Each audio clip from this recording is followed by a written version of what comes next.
has issued a flash flood warning for St. Clair County, northeastern Shelby County, until 2 a.m. Central Standard Time Friday. At 7:58 p.m. Central Standard Time, Doppler radar indicated thunderstorms producing heavy rain across the warned area. Flash flooding is ongoing or expected to begin shortly. Hazard: flash flooding caused by thunderstorms.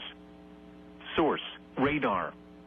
Impact: flash flooding of small creeks and streams, urban areas, highways, streets, and underpasses, as well as other poor drainage and low-lying areas.